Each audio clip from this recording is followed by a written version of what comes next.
Selamat pagi, Shalom. Kita bertemu lagi dalam Thanks God is Monday. Saat ini kita membahas bagaimana berhasil bersama Kristus. 2 minggu yang lalu kita dikejutkan adanya peristiwa teroris di Gereja Katedral di Makassar dan Mabes Polri di Jakarta. Apakah ini dinamakan berhasil? Memang berhasil membuat kekacauan sesaat, tetapi segera akan dilupakan orang. Bukan keberhasilan bila dilakukan dengan cara bunuh diri. Bahkan sangat dikutuk karena menyia-nyiakan hidup yang diberikan Tuhan. Banyak orang berkata, kasihan, mereka masih muda, tetapi sangat bodoh dengan hal yang sia-sia. Seminggu lalu kita merayakan perayaan Jumat Agung dan Paskah. Pengorbanan Kristus di atas kayu salib untuk menebus dosa manusia dan kebangkitannya memberikan kemenangan bagi umat manusia. Kita merayakan dengan sederhana dalam suasana kegundahan orang-orang dalam menghadapi ketidakpastian dan kematian dalam menghadapi pandemi COVID-19 ini. Pandemi terasa menjadi jalan salib kemanusiaan, berat tapi harus dialami. Pandemi juga menjadikan gereja-gereja menjadi tanpa geliat umat yang beribadat. Tidak ada lagi lagu-lagu merdu pujian umat bersama-sama kepada Tuhan. Tidak terdengar khotbah yang menggebu, hanya terasa sendu. Sampai kapan semua ini? Itu juga tujuan pertanyaan kita. Menatapnya nyala, mengharap kepada kebangkitan Tuhan. Dalam terang iman diyakini bahwa di ujung jalan salib ada kebangkitan. Itulah harapan yang memberi makna penderitaan. Itu pula pesan pokok perayaan kebangkitan di hari Minggu Paskah. Kebangkitan Yesus harus merupakan kebangkitan iman dan kebangkitan kemanusiaan.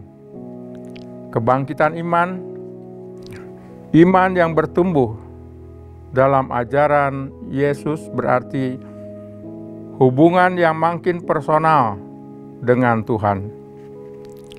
Kosongnya tempat ibadah adalah kemurnian iman. Sejatinya iman bertumpu dari hati dan di bilik sunyi sendiri, bukan di meriahnya perayaan. Rumah Tuhan tidak hanya di gereja, tetapi di kedalaman lubuk jiwa juga. Dengan pandemi, Tuhan makin tampak sebagai Allah, Bapa yang bijaksana. Ia bukan hanya memeluk, menghibur, melindungi dan mengampuni. Ia Bapa yang Maha Kasih, justru karena menegur dan menghajar kita. Wahyu pasal 3 ayat 19, barang siapa dikasihinya, ia ditegur dan dihajar. Sebab itu, relakanlah hatimu dan bertobatlah. Itulah permurnian iman yang menunjuk pada harapan kebangkitan Tuhan. Peristiwa kebangkitan menawarkan bait Allah yang baru, bukan bait Allah dari batu, melainkan bait Allah rohaniah. Setelah dimurnikan, usai pandemi, selayaknya hubungan personal dengan Tuhan tidak lagi ditumpangi motivasi, kekayaan, kekuasaan, bahkan juga kebanggaan, apalagi keserakahan. Yang kedua, kebangkitan kemanusiaan. Pandemi bukanlah hukuman Tuhan, melainkan jalan pemurnian. Pandemi tidak hanya mengasah iman, tetapi juga memurnikan kemanusiaan. Dengan pandemi, manusia semakin belajar berbagi karena sadar bahwa ia tidak bisa hidup sendiri. Dengan pandemi, manusia belajar saling peduli, berbagi, dan mengasihi karena keserakahan merusak bumi. Perayaan kebangkitan Tuhan memberi makna lebih dalam.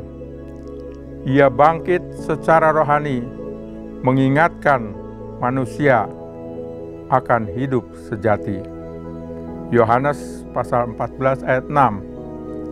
Ialah sebagai jalan, kebenaran, dan hidup.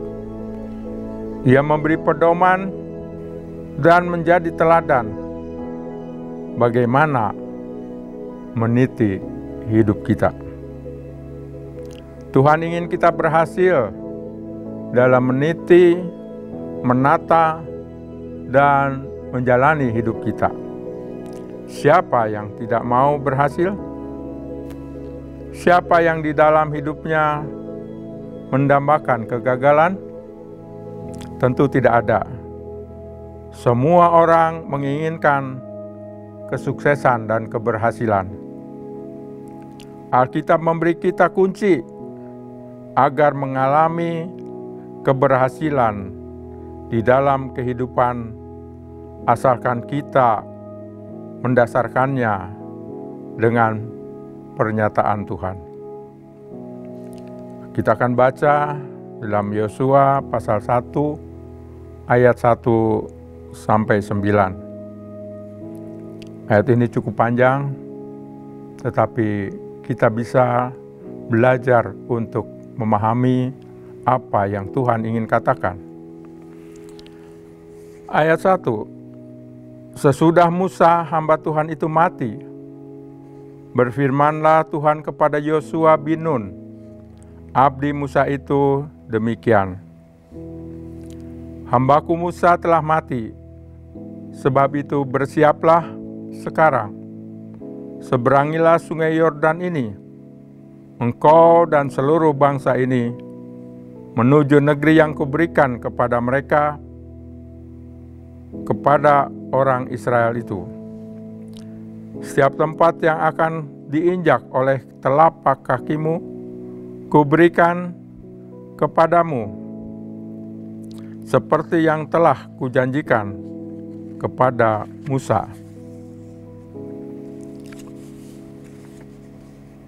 Dari padang gurun dan gunung Lebanon yang sebelah sana itu sampai ke sungai besar, yakni sungai Efrat, seluruh tanah orang Het, sampai ke laut besar di sebelah matahari terbenam, semuanya itu akan menjadi daerahmu.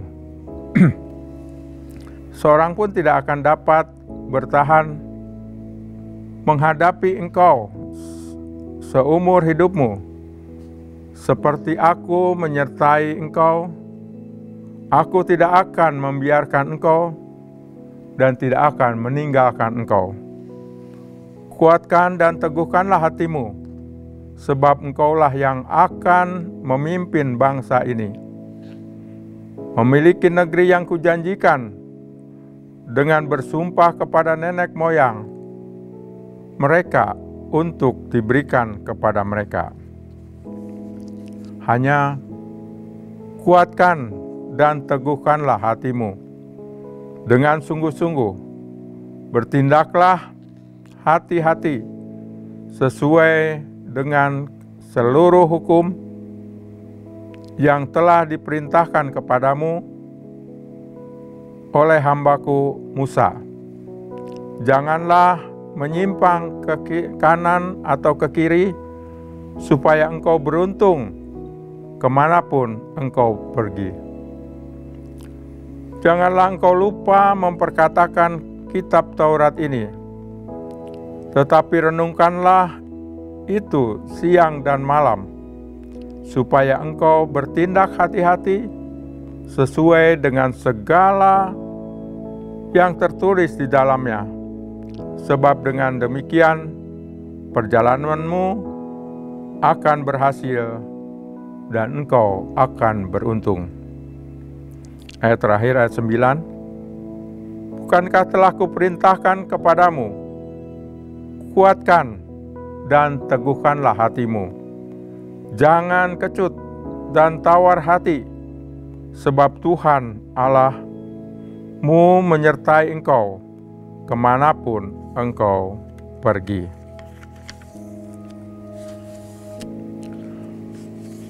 Apa yang Tuhan mau agar kita hidup berhasil di dalam Dia? Ada 3 hal yang Tuhan menghendaki agar menunjang keberhasilan kita. Yang pertama, kuatkanlah dan teguhkanlah hati. Itu ada pada ayat 6, 7, dan 9. Beberapa kali Tuhan berkata kepada Yosua agar menguatkan dan meneguhkan hati untuk membentuk Yosua sebagai pemimpin baru Israel menggantikan Musa.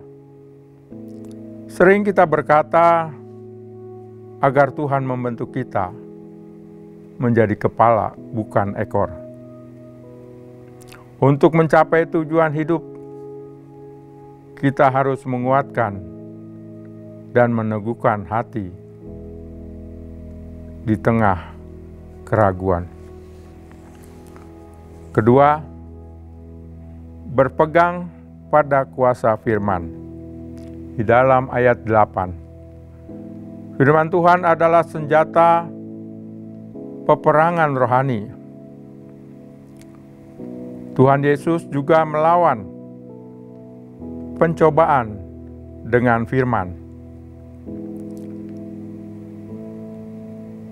Tidak heran jika Yosua diperintahkan untuk berpegang pada kuasa firman agar berhasil dalam langkah-langkahnya. Beban dan pergumulan hidup di depan sangat berat, tetapi mereka yang berpegang pada kuasa firman mendapatkan kekuatan untuk maju berperang. Berpeganglah pada firman Tuhan, agar kuasa firman bekerja di dalam hidup kita. Yang ketiga, percaya pada penyertaan Tuhan. Di dalam ayat 9.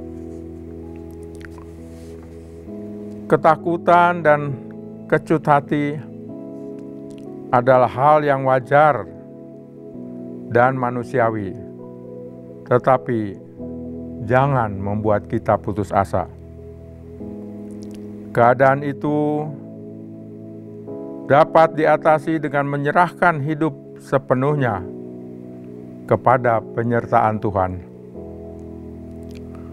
Allah tidak berjanji hadir dalam hidup orang percaya untuk beberapa saat saja lamanya. Tetapi Dia berjanji bahwa Dia adalah Allah Immanuel yang tinggal di dalam kita selamanya. Penyertaannya yang tidak pernah berakhir itu adalah jaminan keberhasilan kita dalam melakukan hal-hal yang berkenan bagi Tuhan. Ketika kita harus menghadapi tantangan hidup dan membutuhkan kemenangan, lakukanlah prinsip-prinsip tersebut dan raihlah keberhasilan bersama Tuhan. Amin. Mari kita berdoa. Bapa, kami bersyukur atas kasih-Mu yang begitu besar di dalam hidup kami. Biar kami lebih mengerti akan kehendak-Mu ya Tuhan, supaya kami selalu menguatkan dan meneguhkan hati kami. Kami menerima firman-Mu dan benar-benar kami mengerti akan firman-Mu. Karena itulah kekuatan di dalam kami. Dan kami percaya penyertaan-Mu yang selalu ada di dalam hidup kami membuat keberhasilan bagi kami. Terima kasih Tuhan. Biarlah Jumat Agung dan Paskah benar-benar kami ingat akan kasih-Mu yang besar. Engkau telah mengorbankan jiwa-Mu untuk kami manusia, menebus dosa kami, dan kebangkitan-Mu adalah kemenangan bagi kami. Terima kasih Tuhan. Kami sudah dan berdoa dan mengucap syukur atas kasih-Mu yang maha besar. Amin.